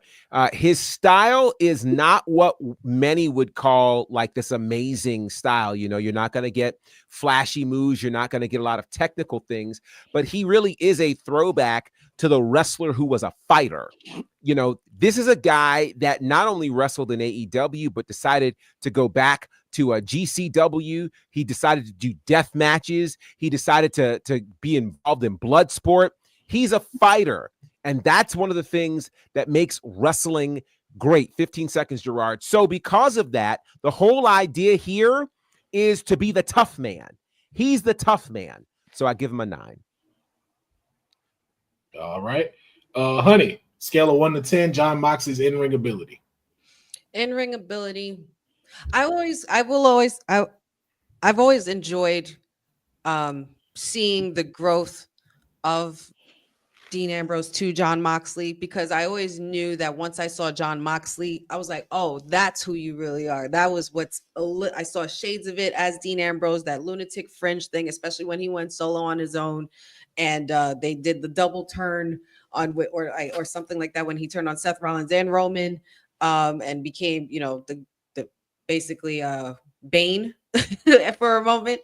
But there was a lot of things that I felt that he wanted us to see in WWE that he didn't get to show us because of course, the times that we were in. But like you said, Professor, he does belong in that fighting style and a lot of that old school realm of wrestlers. I think I might have to give him an 5 seconds. 8. I'm gonna give him a safe 8 also, because I like the psychology and like the way he moves and kind of like Time. It's unorthodox. Perfect word. Thank you, Jeffrey. That's what I was looking for. I'm also going to give him a 8 out of 10, just for the simple fact of being able to bring back that old school style. Like Moxley's finisher is a DDT, and if you've never been DDT before, that'll take you out. It hurts. And he makes it look very realistic. And I think that is something very refreshing, especially in the company he's in, where they just do 18 finishers in one match and the guy is still on his feet. So for him to be able to like, let me take you out with a DDT, I think that holds very high. So matter of fact, I'm not even gonna give him an 8. I'm gonna give him a 9 just because of that. Because of the fact that you can do that and you're the current world champion over there at AEW. So I'm gonna give him a 9. Now we're gonna move on to mic skills and charisma. Courtney, I'm gonna start with you. On a scale of 1 to 10, rate Jon Moxley's mic skills and charisma. I'm gonna say this: he wasn't the best talker as Dean, but he has shown some growth between that and into Jon Moxley. And the one thing I will say when it came to mic skills, he was very, very threatening and serious. And that was something that he really did when he was in AEW. And you saw some of the rivalries that he had with Kenny Omega, little bit of Darby Allin, MJF, freshly squeezed Orange Cassidy, and really shown a little bit of growth on just showing that, he's very serious. He's comfortable in his skin. He's starting a lot more confidence. So I will give him a solid 8 out of 10. All right. Honey, your 1 out of 10 rating for mic skills and charisma of Jon Moxley. This is going to be another simple, short and sweet kind of answer. And I'm just going to give him a 7. I'm just going to keep it right in the middle there. And strictly based off the fact that I can't even remember a memorable mic moment from Dean Ambrose or Jon Moxley. Okay. Mayor, scale of 1 to 10. Jon Moxley's mic skills and charisma. Here's what we're not going to do. We're not going to discredit the one thing that Jon has always had, and that's mic skills. He was the talker of the Shield. He was the one that delivered the promos. He was the one we always wanted with the mic in the Shield. I'm not going to go as far as to say that his promos are going to be the most epic and memorable, but I'm going to say that he's a 9 because this is the one quality he has never really had to work on. He's had this inherently as a character in both brands. 9. All right. Professor, scale of 1 to 10. Jon Moxley's mic skills and charisma. It's interesting because the challenge for Jon Moxley, particularly as he came over to AEW, is to basically show the world this is who I really am. And the only way he really had to do that was to be able to talk. The intriguing thing about his mic skills, particularly in AEW, is that is the land that does not know how to do a promo. No offense, but they generally don't. They freestyle and either you have it or you don't. And so he really stands out in that particular space. And it's one of the reasons I believe that AEW says, hey, carry the ball 4 different times. And in terms of a memorable promo from him, 15 seconds, Gerard, it's this. When he came back from the whole drinking spell and he shared his heart, we were all the way with him. Jon Moxley gets a 9. Okay. I'm going to give him an 8 just for simply because when he was Dean Ambrose, he kept trying to sound like the Joker, and I didn't like that. Every time he got on the mic, it was like, I got these scars. That's all I kept hearing. That's all I was waiting for him to say. That's the only thing he was missing. But because of that, I do say 8 because of everything Professor just said and to what the mayor said. For the character that he is, his mic skills match perfectly. Sinister, menacing, like I would say this is what Jake the Snake would have loved to have been if he were here right now.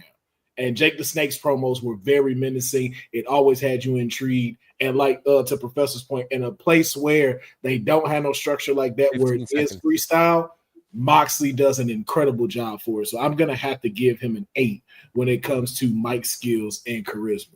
But please stop trying to sound like the Joker. 5 seconds. Now this one is going to be the very, very interesting one where I know the mayor is ready to shine. Championships and achievements. Courtney, I'm going to start with you first on this one. On a scale of 1 to 10, Jon Moxley's championships and achievements, where do you rate it? For me, this not so different than Seth and Rowan, but with Jon, he was able to achieve outside of WWE, not just with WWE, not just with AEW. He also achieved in New Japan, IWPG champion, IWGP. Yes, IWPG, two-time IWPG, United States champion. IWPG. This is going to be IWGP.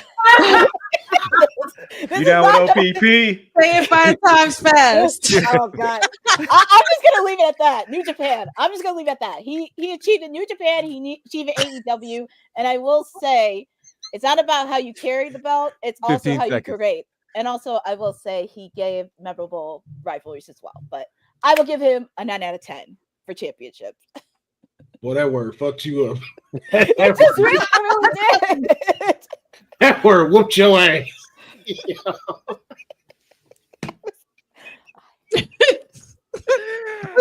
Oh God. Oh God, that was good to me. You in the corner. It kept happening over and over. Too. Oh, throw in the towel. He can't go no more. Oh my God, I get tears. Oh, all right, Professor. On a scale of 1 to 10, Moxley's championships and achievements. So to me, this is one of the super strong suits for Jon Moxley. Again, the courage that it took to leave the highly established WWE and head elsewhere and to become world champion. He is the only man to ever hold the WWE, AEW, and IWGP world championships. He's the only one in the world. Name some other wrestler. They've never done it. That says that the 3 biggest promotions in the world respect you. He has been the flag bearer for this new company, AEW, 4-time world champion there. To me, his championships, his accomplishments outweigh them all. He gets a 10. All righty. Honey, on a scale of 1 to 10, Jon Moxley's championships and achievements. I will agree with the professor. This is probably one of well, for me anyway, the only strong suit for Jon Moxley, being the greatest because he has transcended past WWE. He has also brought, by doing this, he proved that he doesn't need the machine to be the top guy, even though he is for a certain machine.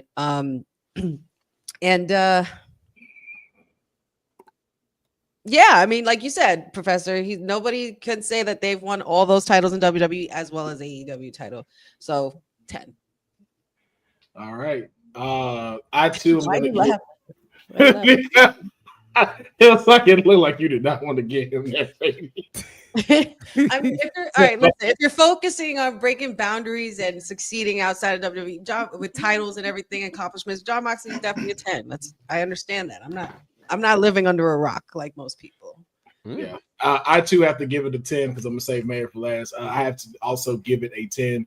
Just not even that, but also too, I think if memory serves me correct, he's still the longest reigning U.S. champion in WWE. I don't know if somebody has taken that over, but if they haven't, he still holds that title. So just as far as achievements go and being able to, like you said, leave the machine and to be respected over in New Japan, which is definitely no joke. And it is very hard for especially WWE wrestlers to transition over. The man that's been around the world has put his stamp in, and even being able to change from the character he had to now, like, those achievements are just you can't argue with that. So I'm also going to go with a 10 out of 10. Mayor, scale of 1 to 10, Jon Moxley's championships and achievements. It's my camera. Yes. Okay. Let me take. Listen. Listen. 4-time AEW champion.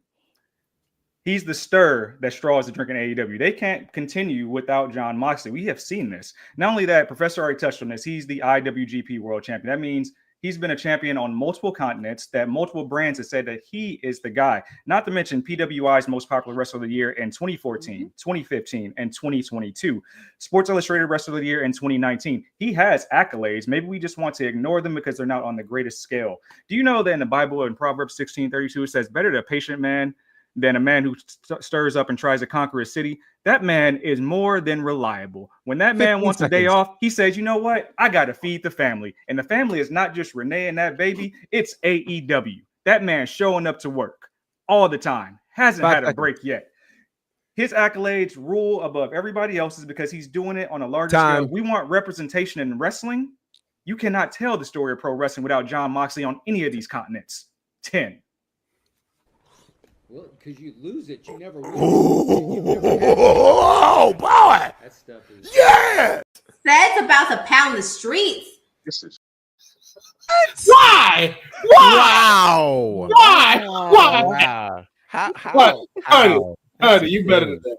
Honey, you are not after the Bible verse, though. What? I'm saying though. I mean, that blazer has done something to you. I'm innocent. All right, we're gonna move on to character evolution. My lord. Good lord. From a lunatic to more of a lunatic. From one lunatic to the next. To another lunatic. There, we'll start with you on this one. As far as character development goes, on a scale of 1 to 10, where do you rate it?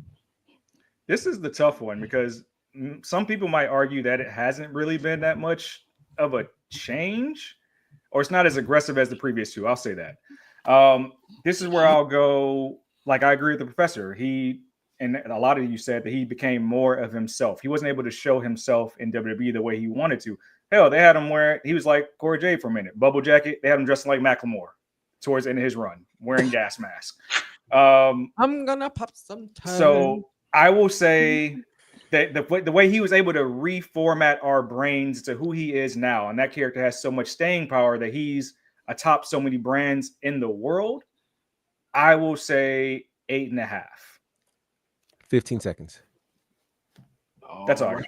8.5. Honey, your scale 1 to 10, Jon Moxley character evolution.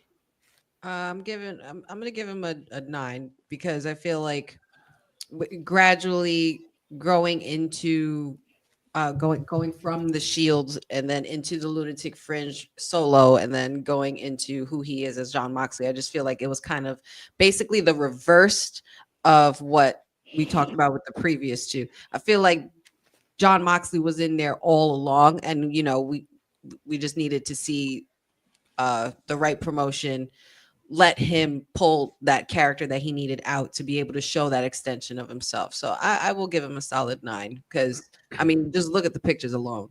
That it's final boss level Jon Moxley on the right. So for sure, 9. Professor, scale of 1 to 10, Jon Moxley's character evolution. The thing about character evolution is this: it is much like life. We are all aspiring to determine and figure out exactly who we are. Mm-hmm. And once you tap into who you are, the world changes. Think about it. We aren't talking about stunning Steve Austin. We aren't talking about the ringmaster. We're talking about Stone Cold Steve Austin. We're not talking about Dean Ambrose at this point. We're not talking about a Lunatic Fringe. That wasn't your 4-time world champion that you could build a company around. It's this version of Dean Ambrose that manages to take a world title, put it in a briefcase, and we still look at it as a world championship. This man is special, and he's gone on in 15 seconds or less to go ahead and lead his own faction, which Seth couldn't do. Roman could only do with his family. These people aren't his family. Lunatic Fringe or not, give him a 10. Okay.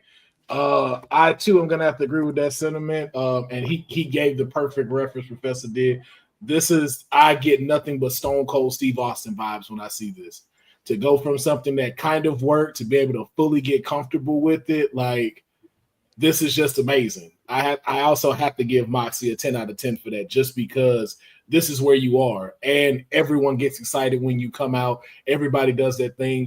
It's dope to see. Whether you don't like the in-ring ability as much, it is still just that pop, and that's the vibe I get from him. So I'm gonna give him 10 out of 10. Courtney, on a scale of 1 to 10, character evolution for Jon Moxley, your current AEW champion. This is always the fun part when it comes to professional wrestling on character evolution. And he has come a long way from being the lunatic fridge and seeing him as Jon Moxley. And even when he had Wild Thing, the crowd would go crazy. Whether he was a heel, whether he was a face, the fans still love him. And you can't deny that on showing a lot of growth and also really kind of captivating some of the AEW originals on the forefront. And also, a fact, he gave one of my clients, OC, his first ever pay-per-view main event at All Out for the AEW International Championship. So that is also a bonus as well. So for me, I'm giving him a 10 out of 10 for evolution. All right. And last and certainly not least, legacy and impact of Jon Moxley. Courtney, Courtney, I will start with you. Legacy and impact on a scale of 1 to 10. This is really interesting to see because we looked at Seth and we also looked at Roman's as well. But Moxley is very interesting with the fact that he wrestled outside of WWE with not just AEW, but also New Japan as well. And just seeing the growth and also for him to be open with everything that he was struggling with substance and alcohol abuse, that is vulnerability right there.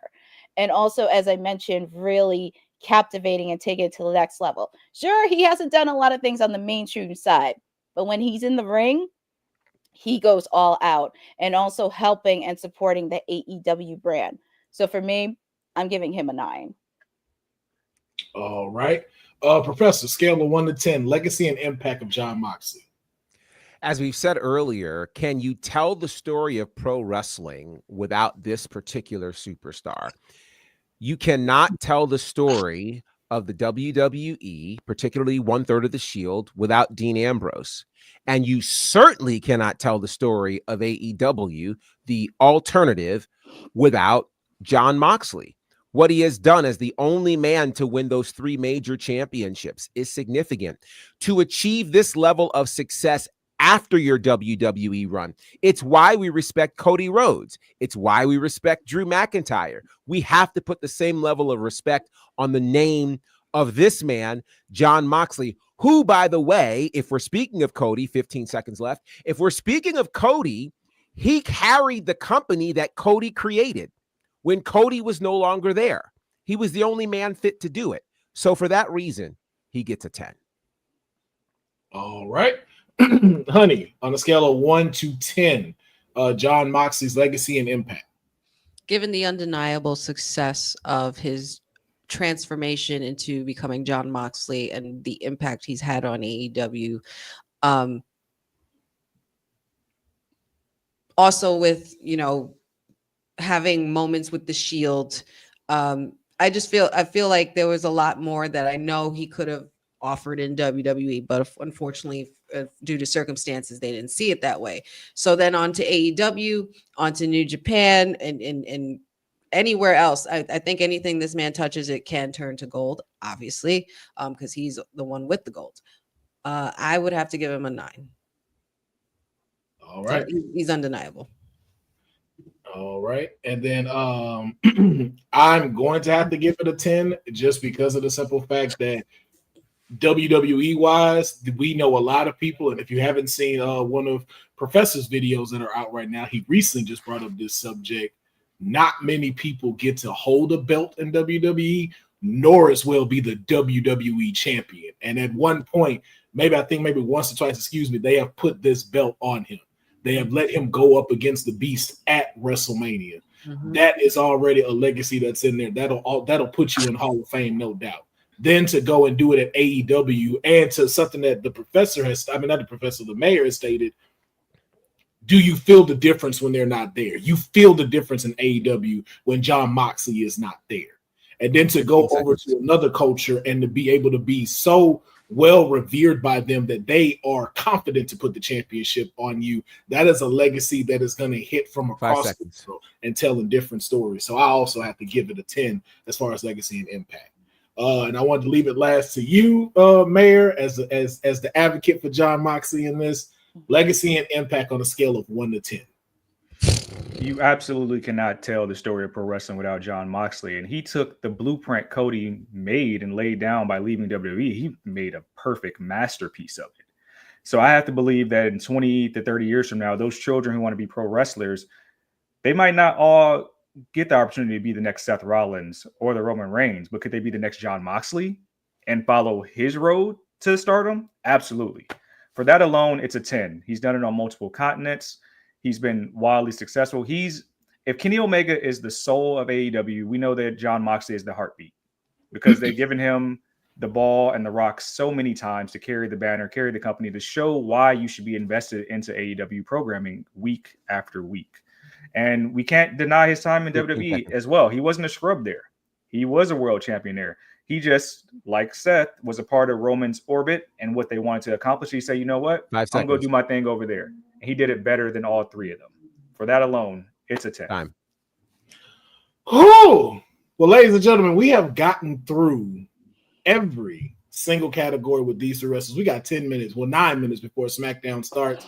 And I am just going to rip the Band-Aid off. We have totaled these up. Thank you to my panel for a great debate between you all. Everyone also in the comments that were giving their ratings. It is time to rank these. Now, of course, we cannot do this without recognizing first number 1 Shield member, my boy Kurt Angle. We already know who number 1 is. So just so this is starting from 4 up to 2 because Kurt Angle had everything. Notice the Shield member that was missing in that picture. You just had to point that out. All right, so the number 3 Shield member, after totaling all of this up with 221.5 points, is the architect, Seth Rollins, at number 3. He is the 3rd best Shield member. Makes number 2 at 225 is your tribal chief, Roman Reigns. Sorry to laugh that loud, but as the second best Shield member. That title reign saved him. Mm-hmm. He could have been number 3, honestly. Hold on, honey, because you it was just that title reign. And coming in at 226.5 by 1 point. By 1 Courtney, it's your fault. You and these have. I love you, sis, but I'm blaming you for this. That was crazy. I think I voted John a 7 on one of those categories too. Like, I sure did too. Unreal, man. That's just based on. It makes sense. It's a conspiracy. It makes perfect sense. Yes. He absolutely is. Like, yeah. I have a closing statement. All right, so we will get to that, and then with the closing statement, let us know where they can follow you so we can get everybody ready for SmackDown. Honey, your closing statements and where people can follow and support you. Roman Reigns is not only the greatest Shield member, but he's one of the greatest wrestlers of all time, okay? Dominance, character work, ability to elevate the whole industry, place him in a league of his own. Hollywood's calling. Rollins may have been the workhorse reputation. Moxley found undeniable success outside of WWE. However, and still, and will always be yours and my tribal chief, Roman Reigns is WWE all day, every day. Okay? Live, breathe, eat, sleep, repeat. Period. But y'all came up with these points. Right. It's That's what the vote. This was rigged. This was rigged. Wow.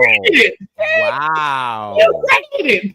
That's why I'm glad I did this system for this point right here. Because we can't go back and be like, nah, we all know the real answer. We all know the real answer. We gave the real answer. All of you in the chat know the real answer and who the real number 1 Shield member is. And it ain't Kurt Angle. Wow. Ooh, man. Okay. Wow. But y'all can find me always acknowledging my tribal chief from day one. That's where y'all can find me. I'm not really gonna be. You know what? I'm not gonna be here Wow. for long tonight. I have some birthday celebrations to uphold, and don't you dare put mine, Antoine. Don't you dare put that name with my name in the same sentence. How dare you? This is me. This is me, full Kendrick. Okay, not Drake. Sorry. But yes, you can find me everything Wrestling with Honey. You can find me at the Kayfabe podcast tomorrow, and no watch along tonight. I love you guys. I'm sorry, but enjoy the show. I'm gonna be celebrating Pachu's birthday, and I will always celebrate my tribal chief.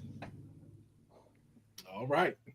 Courtney, closing remarks and where they can find you. Dear God. All I just have to say is you make my heart sing. I just had to do it. But they can always find me on every Monday, Wednesday, and Friday. You can also find me here every Wednesday because I do my watch along for AEW Dynamite and seeing your reigning AEW champion in John Moxley. They can also I just had to plug in. He's the champion. But they can also find me. Please. I'm the tribal chief around here. Yeah, you see me, the tribal chief. That's right. No, he ain't number one in this. He's not number one. But they can also follow me on at CourtneyNJ11 on Twitter and Instagram. You know, tomorrow, Bell at the Brawl, I will be there doing commentary, and make sure to follow Bell to Bell on Instagram and Facebook. All right.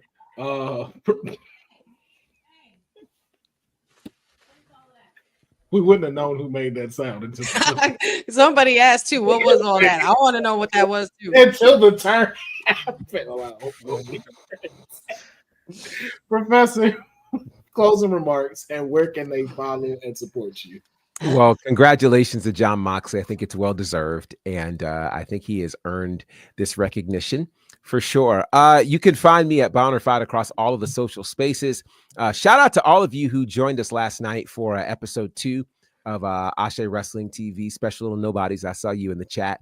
And if you guys have not watched it, go back, check it out. I have an in-ring interview with Darius Lockhart. Really, really good stuff. Great show, great matches, as well with the main event, Jonathan Gresham versus Darius Carter. Crazy, just crazy. Again, that's at the YouTube channel for Ashe Wrestling. Also, you can check me out with All Caribbean Wrestling. All sorts of great things are happening with All Caribbean as well. Southern Honor and all the spaces that I'm doing commentary and ring work. And as well, again, on my socials, I've been dropping a lot of video content lately. We dropped one on who is the greatest wrestler to have never held the world championship. That one's kind of going crazy on TikTok and Instagram. And we dropped another one today about this whole WWE TNA partnership. So check it all out at Bonafide. Yes, indeed. Mayor, closing remarks and where they can follow and support you. I'm just so happy that we got this right this time. You know, I can breathe a sigh of relief. That we got the number 1 Shield member right. And honey, don't feel too bad because Roman is also the number 2 Bloodline member as well. He's a good number 2. I stumbled earlier on that Bible verse, so I want to be respectful. It quoted, better to be patient than powerful, better to have self-control than conquer a city. We've seen a man in John Moxley. He didn't need to conquer a city. He didn't need to conquer WWE. All he had to do was leave, and he conquered the whole world. Top flight security of the world, Craig. That's John Moxley. And he's your number 1 Shield member. You can find me in all spaces. Says on Twitter. Said is the answer on the gram. You can find me for Monday Night Mayor, where we'll be hopefully looking forward to the first New Day action that they're going to have in the past month since the whole Big E debacle. And of course, making comfort for this lovely platform. But I am overwhelmed with joy. That's all I got. I'm overwhelmed with joy. I promise you this, above all else, I'm going to be more obnoxious, more overbearing, and I'm going to make you all learn to love it because you'll have no choice. And actually, that's accurate because if the Commanders win tomorrow, I'm going to act ass. Lord. So go Commanders. Oh, God. Go Commanders. Dear Beat God. Detroit. Oh, my goodness, man. I'm going to also keep mine short and simple. closing remarks, incredible debate from all of you, gave in fantastic and incredible points, but also too, I think the MVP of this, outside John Moxley being the winner, is the chat. I want to thank y'all for throwing facts, all of the ratings that y'all were in. Y'all really made this debate even more incredible just by the way that you were interacting with us. And so we really appreciate that. And again, congratulations to him. I will always still be acknowledging my tribal chief, but as far as WWT is concerned, John Moxley is the #1 Shield member. I'm not feeling it. You're lying. You must be sleeping under a rock or something.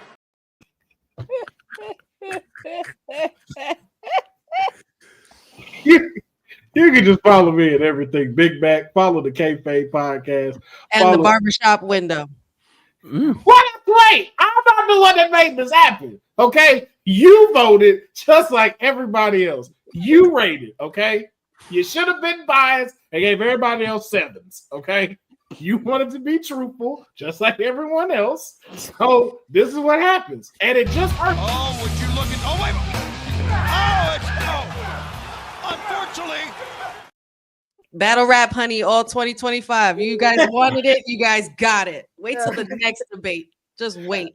And that's what we want to know from the community as well. Go into the comments below on this video, as well as hit us up in social. Let us know the next debate that you would like to see WWT go at and be able to discuss. We don't want to hold you anymore because SmackDown, right?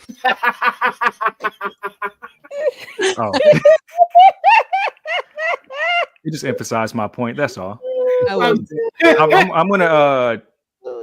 It's something I wrote about in the past for AfterBuzz, but I'm gonna nominate Greatest Tag Team. Okay. All right.